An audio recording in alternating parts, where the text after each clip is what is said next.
Call halal Yahweh Bashim Yahweh Shai Bahashim Akakodash. Double honors to the elder apostles and elder bishops of the GMS, including the elders that came before them that taught us the truth. Shalom and salutations to all the brothers that push in the word and truth and in sincerity, the hopeful elect tabernacle of David. To the Aqua that are listening and learning, being a pillar of rest, the 144,000 and 1/3, the hopeful elect of Israel. On the brother Yahshua, back with the WW3 Daily Update. Shalom and salutations to you as well. I'm going to start right here. We're going to make the update quick today. 2nd Ezra 16 and 17. Woe is me, who will deliver me in those days? Famous words of Ezra. The beginning of sorrows and great mournings, the beginning of famine, right, and great death. I want to focus on this word famine, great death, the beginning of wars, plural, okay, and the powers shall stand in fear.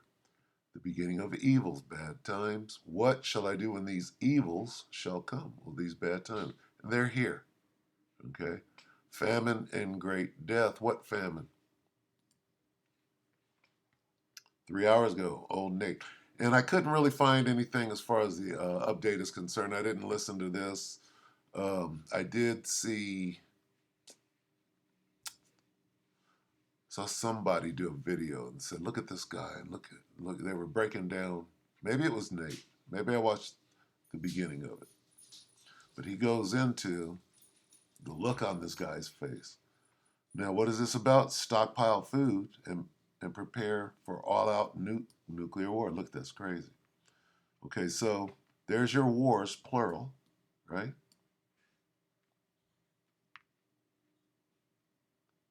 And prepare for war. And then stockpile food, there's your famine. Stockpile food for what?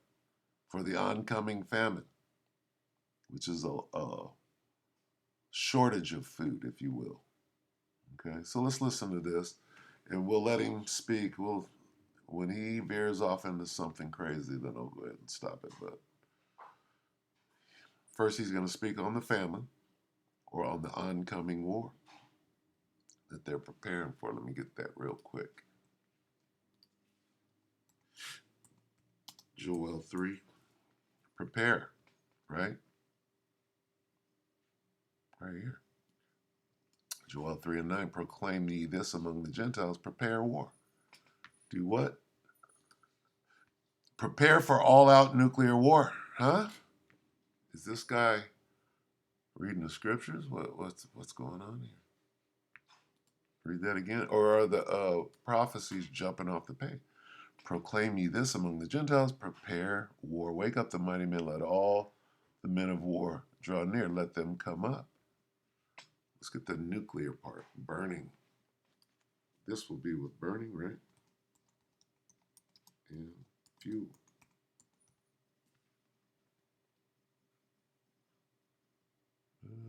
Oh, fire, not getting it. Slovakia.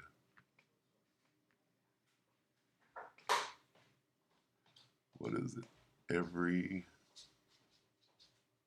battle of the warrior, confused noise. Let's get that.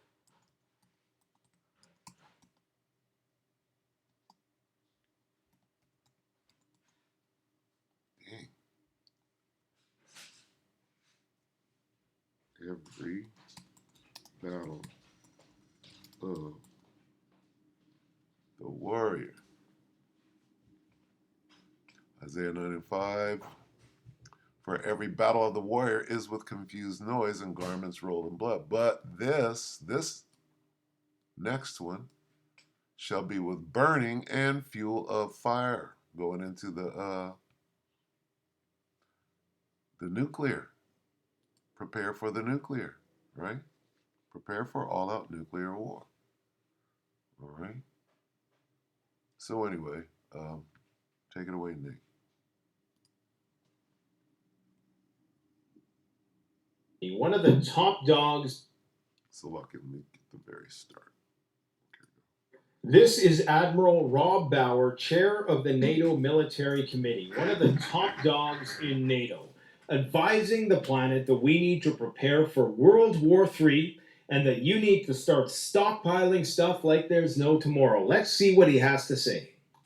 You need to have water, you need to have a radio on batteries, and you need to have a flashlight on batteries to make sure that you can survive the first 36 hours. Things like that. That's okay. Maybe I exaggerated a little bit. Apparently, after 36 hours into World War III, everything's going to be just fine. The government's going to save us all. simple things. But it starts there. The realization that not everything is plannable, not everything is going to be honky dory in the next 20 years. I'm not saying it is going wrong tomorrow, but we have to realize it's not a given that we are in peace. I'd have to agree with him with that statement because since World War II, the peace that we've been experiencing is exceptional. Never before throughout human history has there been as much peace, stability, and civility as there has been since World War II, in spite of the fact of all of the exported proxy wars that have happened since that time. Generally speaking, cheap energy, cheap labor, globalization have enabled us to have a relative state of peace and civility. I'll agree with that. Unfortunately, that's now coming to an end, and that's what he's saying here. And that's why we have the plans. That's why we are preparing for a conflict with Russia and the terror groups, if it comes to it, if they attack us. Oh, okay. We're not seeking any conflict. I thought we were bad But guys. if they attack us, we have to be ready. That's a relief that he clarified that. Now, guys, I'm going to break this down. We are going to dissect everything that he just said in this 50-second segment because there's so much of what he said that he did not say. Now, I'm not an expert, but I was a mental health professional for 15 years. Now, what did he say, or what is he talking about? He's talking about nuclear war.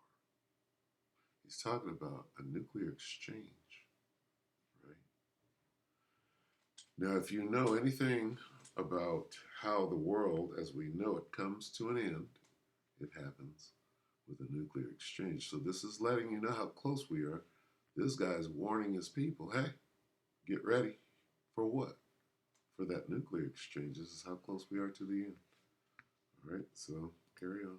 And I'm not a human lie detector by any stretch of the means, but I'm fairly good at deciphering nonverbals. And I have a very good intuition about people in general. And I can tell you the points where he was being really honest and where it was flowing smoothly, and the parts where it wasn't. And we're going to break it all down. I want you to pay close attention to his body language, to the idiosyncrasies, the tempo of his speech, where he's looking, all of these different cues. What his body language, is he leaning in, is he pulling back? We're going to break it all down because I'm telling you, he's saying a lot without saying much at all. Now, I also would like you to do this little mental exercise where you imagine where you were mentally with your World War III virgin years back in March of 2022, where barely anybody was talking about World War III, okay? That was the zygotic phase of World War III apoca talk. Even on this channel, we weren't talking about World War III much before that. So, only in the last 6 months has that really gone mainstream. But I want you to imagine hearing what he's saying now, then. Imagine the panic that he would have invoked in the population had he came out with this message at that point in time when nobody was even making the connection to NATO, to this conflict, with the exception of the more well-informed alternative prophets circles that you probably came across on here. A lot of them have been shadow banned or put into jail and died in jails in countries. Let's not go there. But I think, Lyra.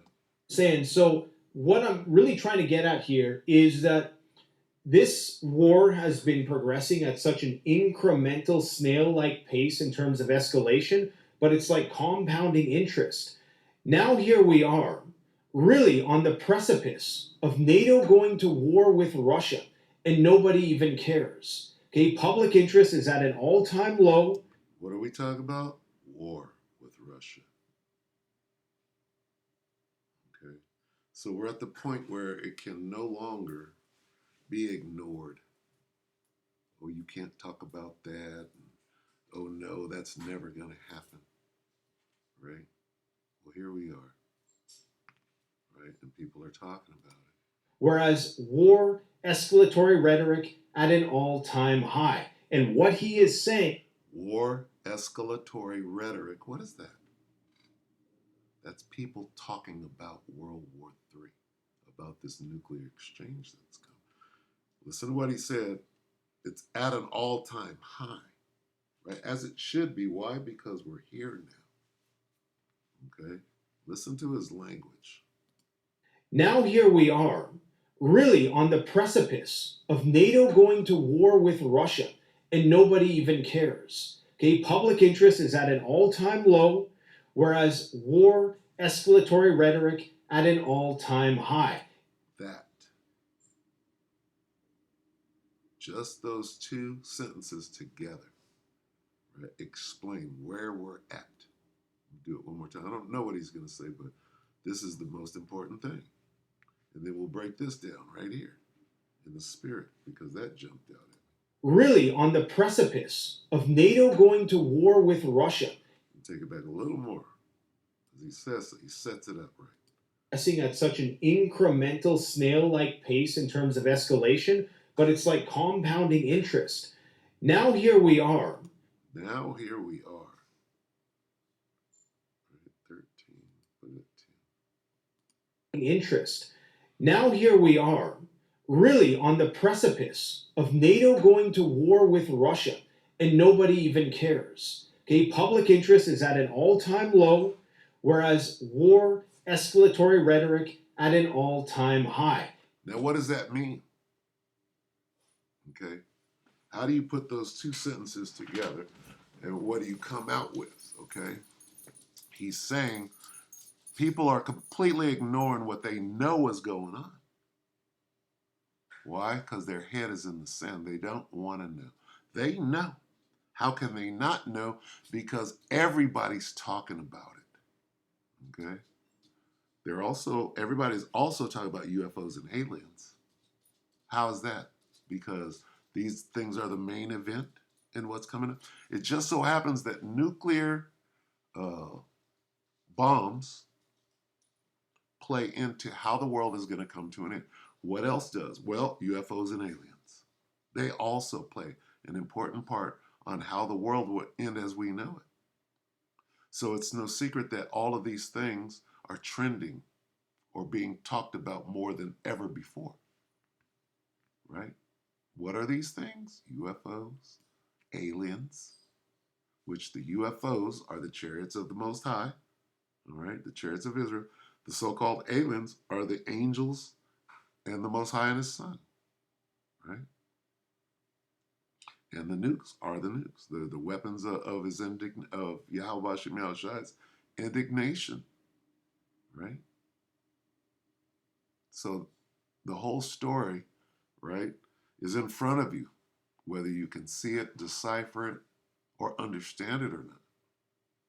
Okay? What does it mean that we're so close to the end?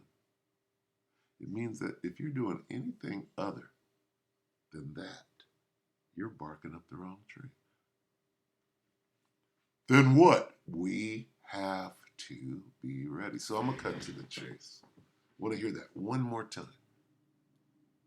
I want to hear it one more time, and then I'll cut to the chase. Okay, public interest is at an all-time low, whereas war escalatory rhetoric at an all-time high. How?